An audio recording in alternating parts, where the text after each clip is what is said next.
बहुत समय पहले की बात है। आलमपुर नामक गांव में रमेश नाम का एक आदमी रहता था। रमेश बहुत गरीब था। उसने अपनी जिंदगी में बहुत कठिनाइयां देखी थीं। एक टाइम पर रमेश और रमेश की पत्नी इतने गरीब हुआ करते थे कि उनके घर में खाने के लाले पड़े रहते थे। उसके पास अपना रहने का मकान तक नहीं था। एक दिन रमेश के घर रमेश का मकान मालिक आता है और वह रमेश से कहता है, हाँ बे रमेश, मेरे पैसे कब देगा? तुझे 3 महीने हो गए हैं, अभी तक तूने मुझे एक भी पैसा नहीं दिया। मालिक साहब, अभी मेरे पास पैसे नहीं हैं। मैं कुछ दिन में पैसे इकट्ठे कर कर आपको दे दूंगा। अरे तू हर बार यही कहता है। सुन, मैं अगले महीने आज के ही दिन आऊंगा और पैसे लेकर जाऊंगा। ध्यान रखना, अब की बार मैं कुछ नहीं सुनूंगा। मालिक, मेरी नौकरी चली गई है और अभी मेरे पास करने को कोई काम नहीं है। प्लीज मुझे थोड़ा वक्त और दीजिए।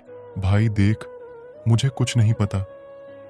मैं अगले महीने इसी तारीख को आऊंगा पैसे लेने। अगर तू पैसे नहीं दे पाया तो मैं तुझे उसी टाइम घर से निकाल दूंगा, समझ लेना। तभी मकान मालिक वहां से चला जाता है और रमेश अपने बीवी कोमल से कहता है, कमला, अब मैं क्या करूं? मैं इतना पैसा इतने कम टाइम में कहां से लेकर आऊंगा और इस मकान मालिक को पैसा कहां से लाकर दूंगा? जी, यह मकान मालिक धन सिंह बहुत तेज आदमी है। अगर हमने इसको टाइम पर पैसे नहीं दिए तो ये हमें जरूर घर से बाहर निकाल देगा। नहीं, मैं कुछ करता हूं। कमला, तू चिंता मत कर, मैं कुछ ना कुछ तो करता हूं। अरे हाँ, मेरा एक दोस्त है जो शहर में रहता है। मैं उसके पास चला जाता हूं। वह कहीं ना कहीं तो मेरी नौकरी लगवा ही देगा और जैसे ही मेरी तनख्वाह मिलेगी मैं वापस आ जाऊंगा, क्योंकि इस गांव में तो अब कुछ काम है ही नहीं करने के लिए। ठीक है तो जी, मैं आपके कपड़े और कुछ खाने पीने का सामान पैक कर देती हूँ। फिर सुबह होती है और रमेश शहर के लिए निकल जाता है। रमेश का दोस्त शहर में एक अच्छी कंपनी में जॉब कर रहा था। रमेश जैसे तैसे अब अपने दोस्त के पास पहुंचता है, जहां वो अपने दोस्त को अपनी सारी परेशानी सुनाता है। रमेश की परेशानी सुनकर सतीश कहता है, अरे रमेश, तू चिंता मत कर, मैं तुझे कहीं ना कहीं लगवा दूंगा। चल, अब सोने के लिए चलते हैं, कल सुबह काम देखने चलेंगे तेरे लिए। ठीक है सतीश, हम कल सुबह काम देखने चलेंगे। फिर सुबह होती है। सतीश और रमेश दोनों काम देखने के लिए जाते हैं। सतीश रमेश को अपने एक दोस्त के फार्म हाउस पर ले जाता है, जहां सतीश अपने दोस्त आनंद को सारी बात बताता है। सतीश की बात सुनकर आनंद बोलता है, अरे सतीश यार, अभी तो इतना काम नहीं है। जब काम बढ़ जाएगा तो मैं तुझे बता दूंगा। ठीक है तो आनंद भाई, हम चलते हैं, आपका धन्यवाद। घर आकर सतीश रमेश से कहता है, अरे भाई रमेश, तू चिंता मत कर, मैं तुझे कल अपने मालिक के यहाँ ले चलूंगा और उनसे तेरी बात करवा दूंगा। वह तुझे कुछ ना कुछ काम तो दे ही देंगे। चल, अब मैं तेरे लिए कुछ खाना बना कर लाता हूँ, तुझे भूख लगी होगी। अरे नहीं सतीश, आज मैं तेरे लिए खाना बनाऊंगा, वो भी तेरे मनपसंद छोले चावल। अरे वाह, क्या छोले चावल! मैं तुझे बता नहीं सकता कि मैं तेरे हाथ के छोले चावल को कितना मिस करता था। चल, जल्दी से बना कर लिया। फिर बिरजू कुछ ही देर में छोले चावल बनाकर ले आता है और सतीश छोले चावल खाकर कहता है, अरे रमेश, क्या स्वादिष्ट छोले चावल बनाए हैं, मजा ही आ गया। तू एक काम क्यों नहीं करता तो शहर में ही अपने छोले चावल का ठेला लगाकर छोले चावल बेचने लग जा। तेरी अच्छी कमाई होगी, लोग तेरे हाथ के छोले चावल खाकर दीवाने हो जाएंगे, दीवाने। लेकिन सतीश यार, छोले चावल का ठेला लगाने के लिए तो पैसों की जरूरत है और मेरे पास तो पैसे है ही नहीं। अरे तू चिंता मत कर, मैं हूं ना, मैं तेरे लिए इतना काम तो कर ही सकता हूं। कुछ दिन में ही रमेश शहर में छोले और चावल बेचना शुरू कर देता है। लेकिन शुरू में तो रमेश के छोले चावल खाने बहुत कम लोग आते, लेकिन जो भी आता रमेश के छोले चावल की तारीफ करें बिना नहीं जाता। अरे वह कितने अच्छे छोले चावल बनाए हैं, मजा ही आ गया। चटपटे छोले और चावल गरम गरम और साथ में प्याज, वावा, मजा ही आ गया। अरे रमेश भाई, तुम्हारे इन छोले चावलों का तो कोई जवाब ही नहीं है। एक काम करो, 2-3 प्लेट मेरे लिए पैक कर दो।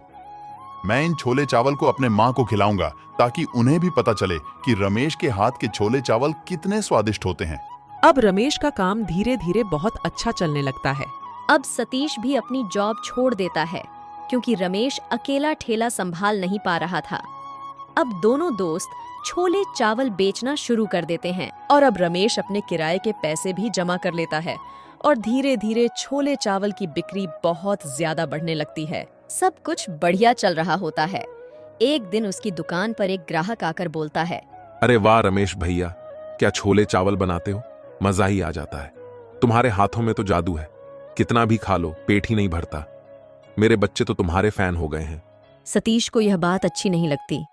सतीश अपने मन ही मन में सोचता है, अरे यार, मैं भी तो छोले चावल बनाता हूँ, लेकिन सभी लोग रमेश की तारीफ करते हैं।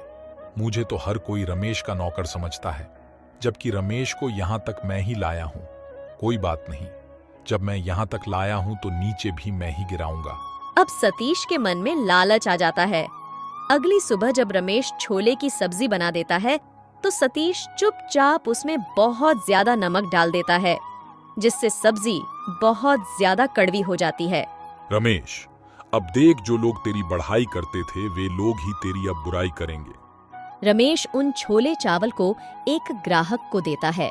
ग्राहक छोले चावल की प्लेट में से एक निमाला खाकर कहता है, अरे यार रमेश भाई, ये क्या बना लिया, आज तुमने सारा मजा खराब हो गया मेरा। क्या हुआ भाई साहब? अरे यार, बिल्कुल छोले में नमक कड़वा कर रखा है, मुंह में भी नहीं दिए जा रहे। आज से पहले तो तुम्हारे यहाँ के इतने कड़वे छोले नहीं बने, और फिर आज कैसे बना लिए। आप नाराज मत ना हो भाई साहब, मैं आपको दूसरी प्लेट में दाल चावल देता हूँ। ठीक है, लेकिन थोड़ी जल्दी देना, मुझे काम पर भी जाना है। रमेश उसको दाल चावल की प्लेट देता है और वह आदमी दाल चावल खाकर खुश हो जाता है और रमेश से कहता है, अरे भाई, अब भी तो तुमने कुछ चीज दी है, पहले ही दे देते तो थोड़ा और मजा आ जाता। लेकिन जो भी है, तुम खाना बहुत अच्छा बनाते हो। उस आदमी की ये बात सुनकर सतीश अब और ज्यादा जलने लगता है और सतीश मन ही मन कहता है, अरे यार, ये क्या हुआ, ये तो उल्टा ही हो गया। लेकिन मैं भी देखता हूँ कि अब की बार इसकी कौन तारीफ करेगा। अब की बार सतीश चावलों के नीचे आग ज्यादा जला देता है, जिसकी वजह से चावल जल जाते हैं। रमेश जैसे ही चावलों को देखता है तो कहता है, अरे यार सतीश भाई, ये चावल तो सारे जल गए हैं। अरे यार भाई, मुझे तो सही लग रहे हैं, देख एक दो बार और देख। नहीं भाई, ये चावल तो कुछ ज्यादा जल गए हैं। इन चावलों को तो कोई भी नहीं खाएगा। अब हम एक काम करते हैं, आज हम पूरी बना लेते हैं। रमेश की बात सुनकर सतीश सोचता है, अबे यार, ये मेरी सारी चालें खराब क्यों जा रही हैं?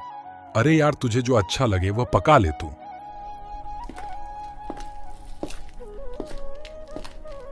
सुनो रमेश भैया, एक प्लेट छोले चावल लगा दो। माफ करना भाई साहब, वह क्या है ना, आज छोलों के साथ चावल नहीं पूरी है। बताओ दूं? अरे रमेश भाई साहब, जो भी है दे दो, बड़ी तेज की भूख लगी है। जी भाई साहब, मैं आपको अभी देता हूँ। रमेश उस आदमी को छोले के साथ पूरी देता है और वह आदमी रमेश के हाथ के छोले पूरी खाकर रमेश का दीवाना हो जाता है और बोलता है, अरे वह रमेश भैया, मजा ही आ गया। कितने बढ़िया छोले पूरी बनाए हैं। मैंने तो अपनी जिंदगी में ऐसे छोले पूरी कभी नहीं खाए। रमेश भैया, तुम्हारी तरक्की तुम्हारे हाथों में है और वही चीज है जो तुम्हें यहाँ तक लाई है। जी शुक्रिया भाई साहब आपका, लेकिन मेरी तरक्की का असली हकदार मेरा दोस्त सतीश है। अगर ये नहीं होता तो मैं कहीं भीख मांग रहा होता। इसी ने मुझे यहाँ तक पहुँचाया है। रमेश की बात सुनकर सतीश को अपनी गलती का पछतावा होता है और उसे यह जानकर बहुत खुशी होती है कि रमेश उसे अपना सब कुछ मानता है और वह उसके साथ इतना गलत करना चाहता था। शाम को जब सतीश और रमेश दोनों घर आ जाते हैं तो रमेश सतीश से कहता है, अरे यार क्या हुआ, तू इतना उदास कैसे हैं आज? कुछ नहीं भाई, लेकिन मुझे माफ कर दे, मुझसे बहुत बड़ी गलती हो गई। क्या हुआ भाई, बता तो।